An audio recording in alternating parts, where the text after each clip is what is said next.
السلام عليكم ورحمة الله وبركاته. ازيكم حبايب قلبي الحلوين؟ عاملين ايه؟ يا رب تكونوا بألف خير.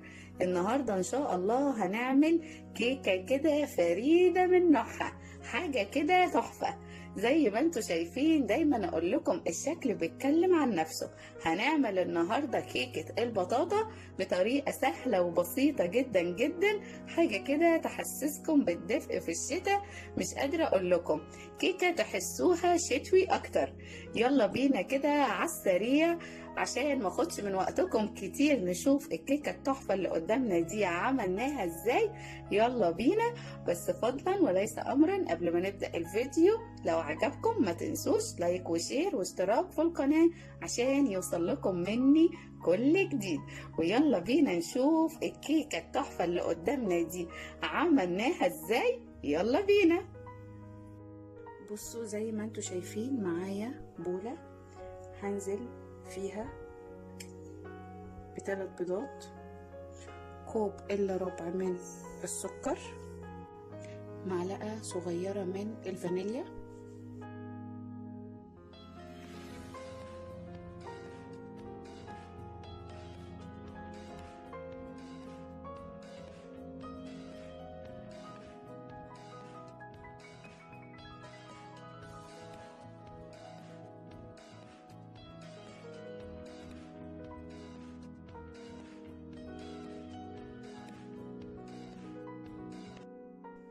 وزي ما انت شايفة كده خفقت كويس لحد السكر بتاعي مداب كويس، بحس ان السكر بتاعي داب كويس كده زي ما انت شايفة. وهنزل بكوب حليب كده بعد ما قلبته كده تقليبة واحدة. بعد ما نزلت بالحليب معايا هنا كوب الا ربع من الزيت. ممكن طبعا تضربيهم كلهم في الخلاط. ممكن يعني لو كده يعني ممكن جدا. طريقة الكيكة بتاعتنا دي النهاردة نحطها في الخلاط كلها، وبرضو هقلب شوية. بصي كده زي ما انت شايفة، وهنقلب كده بالشكل ده. بصوا باستمرار، دي من اروع واسهل واسرع الكيكات، وحاجة كده تحفة بجد حكاية. جربوا الطريقة دي واتبعوا الخطوات هتعجبكم جدا جدا. بصوا زي ما قلت لكم الكيكة دي مختلفة تماما. بعد ما ضفت البيض والسكر والفانيليا والحليب والزيت هنا وخفقتهم كويس جدا زي ما انتوا شفتوني كده. معايا هنا بقى معلقة من القرفة ومعلقة من الجنزبيل، بحكم بقى ان احنا في الشتاء حاجة كده تحفة. معلقة من القرفة ومعلقة من نفس حجم المعلقة جنزبيل كده بالشكل ده. مش قادرة اقول لكم بقى حاجة كده تقوية مناعة، حكاية وصف. بصوا حاجة كده تحفة زي ما بقول لكم، تقوية مناعة مفيش بعد كده، حاجة كده لا تتوصف. وهبدأ برضو اقلب القرفة والجنزبيل مع الخليط بتاعي ده. يعني طبعا كيك وقرفة وجنزبيل يعني عند ملك عند آدم فقط لا غير. حاجة كده عن تجربة بجد، حكاية حكاية حكاية. جربوها وعلى ضمانتي ما تستغربوش أبدا.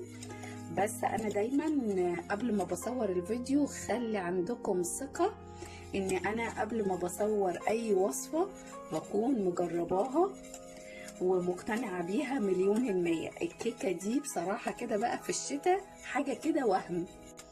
معايا هنا دي بطاطا، طبعا سلقتها عادي جدا وهرستها كده بالشكل ده.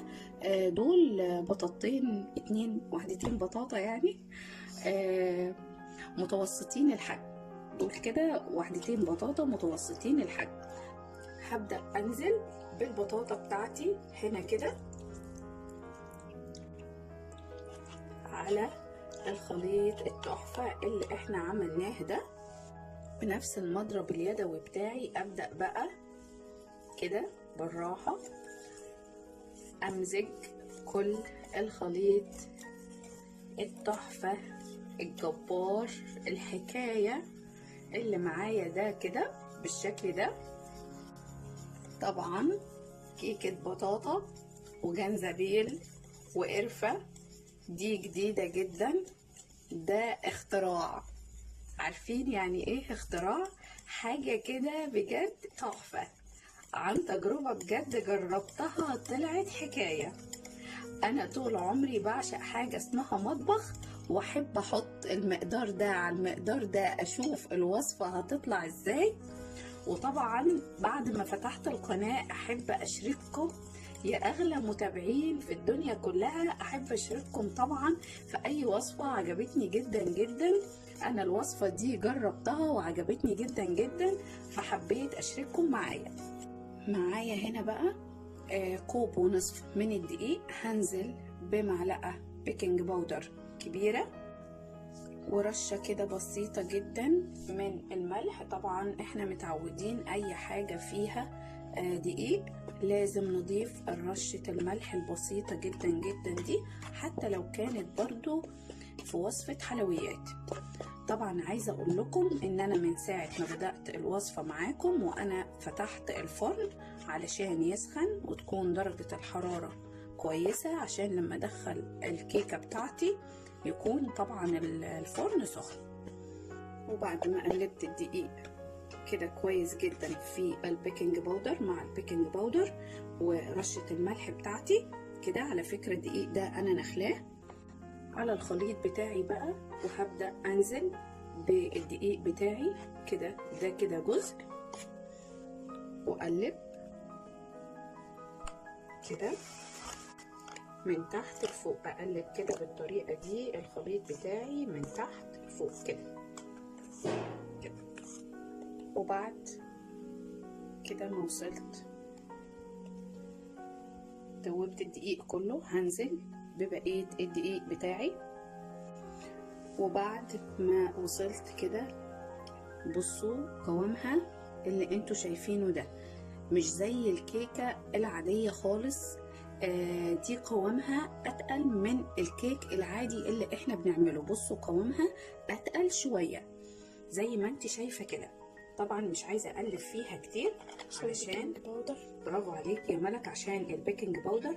معايا بقى هنا دول مقدار 30 جرام من عين الجمل، يعني من 30 ل 40 جرام، حاجة كده مش كتير. لو مش متوفر مش مشكلة، ممكن تحطي فول سوداني لو مش متوفر، بس انا جربتها بالفول السوداني وجربتها بعين الجمل، انا حبيتها اكتر بعين الجمل.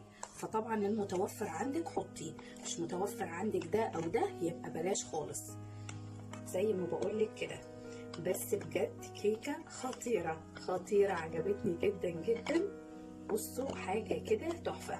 وعين الجمل انا ما كنتش مكسراه في اي كبة ولا اي حاجة ولا اي حاجة خالص، انا بس ماسكة الواحدة وكسراها كده نصين وخلاص بس كده. وابدأ برضو زي ما بقولك الكيكة ما تقدريش تقلبي فيها كتير كده، هاخد من تحت كده لفوق. طبعا ريحتها مش قادرة اوصفلك، ريحتها حكاية بجد، ريحتها تحفة. ايه رأيك فيها يا ملك؟ تحفة. جبت هنا الصينية بتاعتي زي ما انت شايفة كده، انا حبيت اعملها في شكل الصينية ده بحكم ان هي كيكة مختلفة، حبيت اعملها في الصينية دي النهاردة. دهنتها كده نقطة من السمنة، حتة بسيطة من الزبدة او السمنة، وبطنت الصينية بيها وحطيت عليها نقطة من الدقيق، وبطنت الصينية كلها زي ما انت شايفة كده بالسمنة والدقيق زي ما انت شايفة قدامك كده. ونبدأ بقى بسم الله ننزل بالخليط بتاعنا التحفة ده. خلصنا الكيكة بتاعتنا التحفة اللي احنا شايفينها قدامنا دي كده بكل سهولة. حطيت عليها صوص الكراميل، وده طبعا حسب رغبتك انتي. زي ما انت شايفة كده حطيت عليها صوص الكراميل ده، انا عاملاه في فيديو معاكم قبل كده في القناة، هسيبه لكم في صندوق الوصف. وعين الجمل كده قسمته نصفين زي انا ما بقولك، انا برضو حطاه جواها كده بنفس الطريقة، مش مكسراه جامد، حطاه كده نصفين كده وخلاص. زي ما انت شايفة الشكل بيتكلم عن نفسه. بصي عايزة اقولك هشة جدا جدا، حاجة كده تحفة. بصي قد ايه حجمها مرتفعة جدا جدا معانا. عايزاكي تجربيها، نكهة جديدة في الكيكة، كيكة البطاطا، حاجة كده جديدة جدا جدا. ده اختراعي انا جربتها، ولما عجبتني قوي قوي النكهة بتاعتها، خاصة في الشتاء انا حساها كيكة شتوية اكتر، بمكوناتها، بالقرفة، بالجنزبيل، بالبطاطا. حساها كده حاجة شتوي اكتر. امانه تجربوها وتقولوا لي رايكم ايه. انا شخصيا لما جربتها بعيد عن القناه خالص ليا انا، عجبتني قوي قوي، فقلت لازم اعملها لكم هنا على القناه وتقولوا لي رايكم، لاني بجد بحبكم جدا جدا في الله. مش هطول عليكم اكتر من كده، بس انا بجد حابه الوصفه جدا جدا، وعن تجربه يعني. انا مش بطلع معاكم كده على القناه اي وصفه غير لما بكون مجرباها كويس جدا. جربوا بقى المقادير دي وجربوا الكيكه دي، ورايكم يهمني قوي قوي في الكومنت. عايزه رايكم بكل صدق. واللي يعرف يصورها لي ويبعتها لي يا ريت. جربوا المقادير دي والطريقه هتعجبكم قوي قوي. ده كده كان الفيديو بتاعي النهارده، فضلا وليس امرا. لو عجبكم الفيديو ما تنسونيش في اللايك والشير والاشتراك في القناه عشان يوصل لكم مني كل جديد، واستنوني بفيديو جديد.